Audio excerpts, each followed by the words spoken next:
دوسری جو یہ رمضان کی جو آخری دن ہے، جو 10 دن ہیں، یہ جو تاخیر آتے ہیں، اس میں اگر پیریڈس آ جائیں تو ہم کیا کریں، کیسی دعائیں کریں؟ مگر مطلب یہ 10 دنوں کو ہم، اب جیسا کہ میں سچویشن میں ہوں تو میں کیا کروں کہ میری دعائیں قبول ہو جائیں، میری عبادتیں بھی ہو، سب کچھ ہو، تو میں اس کو بھی ایکسپلین کروں گی، اور انشاءاللہ آج کے ویڈیو میں آپ کو پھر سے دعائیں مانگنے کا مزہ اور آئے گا، آپ کے اندر پھر سے ایک امید ضرور جاگے گی۔ تو ویڈیو لاسٹ تک ضرور دیکھنا، کمنٹ میں ضرور بتانا کہ بچپن میں کیسی کیسی دعائیں کی تھی، اور لائک کرو ہائپ ہائپ پر جا کے بھی کلک کرو۔ تو چلیے بلاگ سٹارٹ کرتے ہیں، اور چلیے بچپن کا کیا یار، آلموسٹ 20-21 سال میں تھی میں، تب کا میں ایک قصہ سناتی ہوں میرا، کہ میرے اوپر ایسے ہی تہجد کا جنون سوار تھا، نمازوں کا، تہجد کا جنون ایسے ہی سوار تھا۔ تو ایک بار ایسے ہو گیا کہ میں بڑی پابندی سے میں فجر کی نمازیں، تہجد سب کچھ پڑھتی تھی۔ تو ایسا ہوا کہ ذرا اگر آواز نہ آئے تو مجھے ضرور کمنٹ میں بتانا کہ کس پوائنٹ پہ آواز نہیں آئی ہے، مطلب ٹائم دیکھ کر ذرا مجھے بتا دینا کہ دیدی آپ ہی یہاں پر آواز نہیں آئی ہے، اور کیسے آ رہی ہے میری آواز، ذرا پلیز ایکسپلین کریے گا۔ تو میں یہ کہہ رہی تھی کہ 20-21 سال میں تھی میں اپنے، اور نمازوں کی پابندی میں لگی ہوئی تھی۔ تو اس وقت کیا ہوا کہ ایک دن ایسا ہوا کہ میری فجر کی نماز چھوٹ گئی، اور صبح کے 6:30 بجے تک میں سوئی رہی، میری آنکھ کھلی، اور اس دن مجھے خواب میں یہ آیا تھا کہ میں نماز پڑھ، مطلب مجھے یا تو میرے گمان میں تھا یا تو مجھے خواب آیا تھا، مجھے پتہ نہیں، کہ میں نے اپنی نماز ادا کر دی۔ میں جیسا اٹھی ہوں صبح، مجھے ایسا لگا کہ میں نے تو اپنی نماز ادا کر دی۔ مجھے کچھ دیر تک میں کنفیوژن میں تھی کہ میں نے نماز پڑھی کہ نہیں پڑھی، مجھے کچھ سمجھ میں نہیں آ رہا تھا۔ میرے دل کو ایسا محسوس ہو رہا تھا کہ میں نے تو نماز پڑھ لی فجر کی، بٹ یہاں پہ کچھ تھا کہ نہیں، تو نے کب پڑھی، کب اٹھا تم نے، کب کب بھائی کب؟ تو پھر یہی کنفیوژن میں نے جب جیسا مارننگ جو روٹینس ہوتے ہیں، واش روم کو جاتے ہیں، برش کرتے ہیں، سب کچھ کرتے ہیں، تو پھر مجھے ریئلائز ہوا، ارے میرے تو پیریڈس آ گئے، اور رے باپ رے باپ پیریڈس آ گئے۔ پھر اس کے بعد میں اپنے کاموں میں لگ گئی، اور کام کرتے کرتے میں یہی دھن میں تھی کہ مجھے کیوں لگا کہ میں نے نماز پڑھی، اور ایسا بھی کیوں لگ رہا ہے کہ میں نے نہیں پڑھی۔ بہت غور کیا، بہت ساری چیزوں میں ایسا محسوس ہوا کہ اللہ تعالیٰ نے مجھے اٹھایا ہی نہیں، مطلب اللہ تعالیٰ نے مجھے آرام دیا۔ میرے پیریڈس شاید آدھی رات کو ہی اسٹارٹ ہو گئے تھے، اور اللہ تعالیٰ نے مجھے آرام سے سلایا بھی، اور جو میرے اندر جو ایک روٹین تھی نا کہ نماز کو لے کر جو بے چینی تھی، اللہ تعالیٰ نے میرے دل میں یہ ایک سکون بھی ڈال دیا کہ میں نے نماز ادا کر لی۔ اور مجھے لٹرلی شاید مجھے دھندلا سا مجھے خواب آیا تھا کہ میں نماز پڑھ رہی ہوں فجر کی اٹھ کر، وہ ہوتا ہے نا کبھی کبھار ایسا فلیش کی طرح کچھ چیزیں آتی ہے سامنے۔ تو مجھے اس وقت نا ایسا محسوس ہوا تھا کہ مطلب ایک کسی کی محبت کا احساس، مطلب کوئی آپ کے لیے محبت میں آسانیاں پیدا کرتا ہے، یا آپ کی کسی تکلیف کو سمجھتا ہے۔ پھر بیٹا بھی آ گئے ہمارے، چلو آ جاؤ، ٹھیک ہے، عزیر کو لے کر ہی آج بلاگ بناتے ہیں۔ تو میں یہ کہہ رہی تھی کہ مجھے اس وقت اللہ کی محبت محسوس ہوئی مجھے۔ سوری آپ لوگوں کو ڈسٹربنس لگے گا، آواز بھی تھوڑی سی اوپر نیچے ہوگی، مجھے ضرور بتانا، میں دوسرا مائک ضرور لے لوں گی۔ تو آج میں یہ کہوں گی کہ جب اللہ تعالیٰ نے ہمیں، مطلب بہت سارے لوگوں کے ساتھ بہت کچھ ہوتا ہوگا بھائی، میرے ساتھ تو نارمل چیز ہوئی ہوگی، بہت معمولی چیز ہوئی ہوگی، بٹ مجھے اب یہ محسوس ہوتا ہے کہ اللہ کی محبت دکھانے کا نا انداز ہر ایک کے لیے الگ الگ ہوتا ہے۔ تو اب میں یہ بات میں نے آپ سے اس لیے شیئر کی کہ یہ چیز مجھے پھر سے ریپیٹ ہوئی میرے ساتھ، کہ جو میں نے اب جو تہجد کے لیے میں نے جو چیلنج لیا ہے، ساری چیزیں کی ہے میں نے، تو جو ہوا کہ پیریڈس میرے، شاید مجھے پرسوں سے مجھے درد ہو رہا تھا، اور مجھے محسوس ہو رہا تھا کہ میرے پیریڈس آئیں گے، بٹ میں نے کہا کہ چل جب تک آتے ہیں تب تک ہم اپنی عبادت میں، مطلب اپنے روٹین میں لگے ہوئے رہتے ہیں۔ تو پرسوں یہ ہوا کہ میں فجر کے لیے اٹھ ہی نہیں سکی، الارم بجا، میں الارم بجنے کے بعد میں اٹھی ہوں، میری آنکھ کھلی ہے، پھر میں نے سوچا کہ 5 منٹ سے اٹھ جاتی ہوں، پھر میں سو گئی، پھر میں سو کر میں صبح کے 7 بجے اٹھی، اور مجھے ایسا لگ رہا تھا کہ ارے سحری ہو گئی، سب کچھ ہو گیا بھائی، چلو مجھے یاد ہی نہیں ہے کہ میں نے سحری نہیں کی، میں نے تہجد نہیں پڑھی، میں نے فجر نہیں پڑھی، مجھے یاد ہی نہیں ہے، میرے اندر ایک ایسا ہی چل رہا تھا کہ چلو جیسا کہ ہر دن میں جس طرح سے میرا فجر کا روٹین ہوتا وہ ہو گیا۔ جب تک میں زیر کے اسکول میں جا رہی تھی تب مجھے ایسا لگا، ارے اسرا تو نے تو آج تو روزہ ہی نہیں ہے، کیوں نہیں ہے، کیا نہیں ہے؟ تو مجھے ایسا محسوس ہوا کہ میں اتنی غفلت میں کیسے آ گئی۔ پھر میں نے چیک کیا کہیں پیریڈس تو نہیں آ گئے،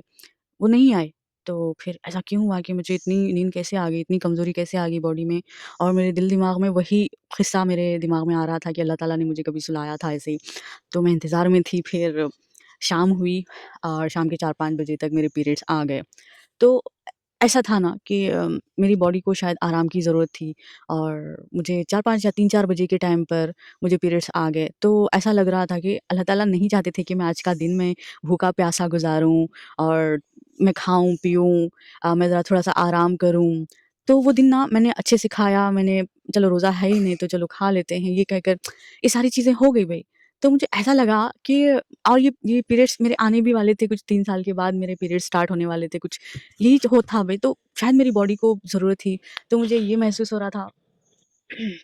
یہ محسوس ہوا ایک دم سے، پھر سے مجھے وہ بات یاد آئی کہ یا اللہ، اللہ تعالیٰ آپ نے تو پھر سے وہی چیز کر دی میرے ساتھ۔ تو میں یہ کہنا چاہتی ہوں کہ یہ شاید سننے والوں کو نارمل بات لگتی ہوگی، مگر جب محبت کا جب احساس ہوتا ہے نا کہ کوئی کر رہا ہے ہماری فکر، تو واقعی میں بہت پیارا احساس ہوتا ہے بھائی۔ تو میں یہ کہتی ہوں کہ اللہ سے بہت محبت کرو۔ یہ بیکار باتیں ہیں جو بچپن سے سکھائی گئی ہے کہ اللہ سے ڈرو، اللہ سے ڈرو، میں کہوں گی، میں تو میری اولاد کو کبھی نہیں سکھاؤں گی کہ بیٹا کہ اللہ سے کبھی ڈرو، اللہ سے کبھی بھی مت ڈرو میرے بچوں۔ اللہ تو اتنی پیاری چیز ہے، اللہ ہم سے اتنی محبت کرتے ہیں، آج ہم زندہ ہیں، ہم کھا رہے ہیں پی رہے ہیں، ہم سلامت ہیں، ہمارے پاس صحت ہے، چھت ہے، چلنے کے لیے زمین ہے، ہمارے پاس اتنے آرام ہے، ساری نعمتیں تو اللہ کی ہے۔ تو جو نعمتیں دیتا ہے، جو ہم سے محبتیں کرتا ہے، اس سے کیوں ڈرنا چاہیے بھائی؟ ہمیں کیوں ڈرنا چاہیے؟ ہمیں تو ان گناہوں سے اپنے خود کے ان گناہوں سے ڈرنا چاہیے جس سے اللہ تعالیٰ ناراض ہوتے ہیں۔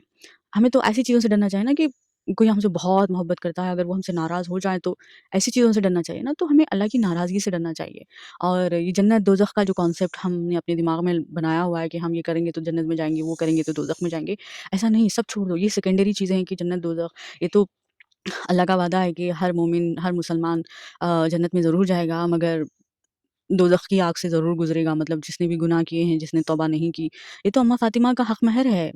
کہ ہم سب جنت میں جائیں گے تو جائیں گے، مگر یہ ساری چیزیں چھوڑو بھائی، جنت دوزخ سب چھوڑو۔ دنیا میں ہم جس مقصد کے لیے آئے تھے، اللہ سے جو محبت کرنی ہمیں چاہیے، وہ تو بیسک چیزیں اتنی تو ہم کر سکتے ہیں نا بھائی، کم از کم۔ اور دوسری چیز پیریڈس کی بات میں کر رہی تھی کہ پیریڈس میں اگر آپ کے یہ اس طرح کے 10 دنوں میں اگر آپ کے پیریڈس آ جائیں، تو میں آپ لوگوں کی غلط فہمی میں آپ لوگوں کو دور کروں گی کہ عورت وضو نہیں کر سکتی، عورت ذکر نہیں کر سکتی، عورت یا دعائیں نہیں کر سکتی، جا نماز پر نہیں بیٹھ سکتی۔ یہ سب بکواس ہے، بکواس بکواس۔ ایک میں آپ کو سناتی ہوں پیارے نبی کا قصہ کہ اماں عائشہ کو پیریڈس آئے ہوئے تھے، اور پیارے نبی اماں عائشہ کی گود میں لیٹ کر قرآن شریف پڑھ رہے تھے۔ تو یہاں پر پیریڈس آنا obviously ناپاکی ہے، عورت کے جسم کی ساری گندگی جاتی ہے، اور وہ گندگی کیا ہوتی ہے پتہ ہے کہ وہ جو اس کی باڈی میں جو بچوں کا جو ایک پروسیس ہوتا ہے بننے کا، جو انڈے بنتے ہیں عورت کے جسم میں، وہ نکل جاتے ہیں باہر سے، اگر وہ پریگننٹ نہیں ہوتی تو وہ چیزیں نکل جاتی ہے بس، ٹھیک ہے۔ اور یہ عورت کے لیے صحت مند ہونے کی نشانی ہے، اور اس کی صحت کے لیے بہت اچھی چیز ہے، یہ عورت کے لیے نعمت ہے۔ اور سب نے دیکھا ہوگا کہ پیریڈس آنے کے بعد، اس کے بعد عورت کے اندر ایک بحالی آ جاتی ہے، مجھے تو ایسا ہوتا ہے بھائی، میں بہت زیادہ ایکٹیو ہو جاتی ہوں، میں بہت زیادہ ایک دم ریفریش محسوس کرتی ہوں، مجھے تو بہت اچھا لگتا ہے۔ تو یہ چیز ناپاک اس طرح سے ہے، ناپاک کا جو مطلب ہم نے ہمارے سوسائٹی میں بنا کر رکھا ہے کہ عورت وضو نہیں کر سکتی، کوئی ذکر نہیں کر سکتی۔ آپ اپنی حفاظت کے لیے اس وقت تو آپ کا وضو بنا کر رہنا 1000 گنا زیادہ ضروری ہے اس وقت، ٹھیک ہے، کیونکہ سب سے پہلی چیز تو آپ کا روٹین خراب ہوگا، جس طرح سے آپ اللہ کی عبادتیں کرتی تھی، جس طرح سے آپ کا روٹین بنا ہوا تھا، اس میں تو آپ کو وہ ہو جائے گا۔ تو آپ بالکل اس وقت ضرور آپ وضو بنائیے، آپ اذان کا جواب بھی دیجیے۔ آپ اگر نماز تو ہم نہیں پڑھ سکتے، نماز کے لیے اللہ تعالیٰ نے اسی لیے ہمیں منع کیا ہے کہ اللہ کی محبت ہے کہ اللہ تعالیٰ، اس وقت عورت بہت کمزور ہوتی ہے بھائی، وہ ٹھہر نہیں سکتی، جھک نہیں سکتی، کئی بار اسے کمزوری محسوس ہوتی ہے، اسے آرام کی ضرورت ہوتی ہے، اس کی باڈی میں بہت بڑا پروسیس چل رہا ہوتا ہے۔ یہ اللہ نے ہم سے محبت کا اظہار کیا ہے کہ میری بندی، تو اس وقت تیرے جسم میں بہت سارا بدلاؤ آ رہا ہے، اس وقت تیرے جسم میں کمزوری ہے، تجھے طاقت کی ضرورت ہے، تو میری عبادت بھی مت کر، تو آرام کر۔ یہ ہے ہاں بیٹا، اس کا مطلب یہ ہے اللہ تعالیٰ نے نہیں ہے بیٹا، اللہ تعالیٰ نے اس میں عبادت نہ کرنے کی جو اجازت دی ہے، وہ اللہ کی محبت ہے کہ عورت کمزور ہوتی ہے، بس ناپاکی کی وجہ سے کچھ بھی نہیں ہوتا یار، کوئی ناپاکی کی بات نہیں ہے۔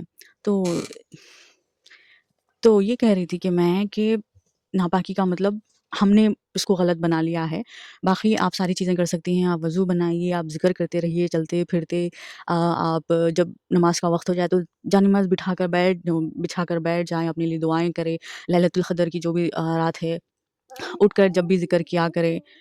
تو اس طرح سے آپ اپنا روٹین چلا سکتے ہیں، خوب دعائیں کر سکتے ہیں، سب کچھ کر سکتے ہیں آپ۔ تو دیکھ سکتے ہیں کہ کیا ڈسٹربنس ہے۔ تو یہ تھا آج کا ویڈیو، ملتے ہیں نیکسٹ ویڈیو میں، تب تک کے لیے اللہ حافظ، اپنا بہت خیال رکھنا، اگر کوئی سوال ہو تو کمنٹس میں ضرور بتانا۔ اللہ حافظ۔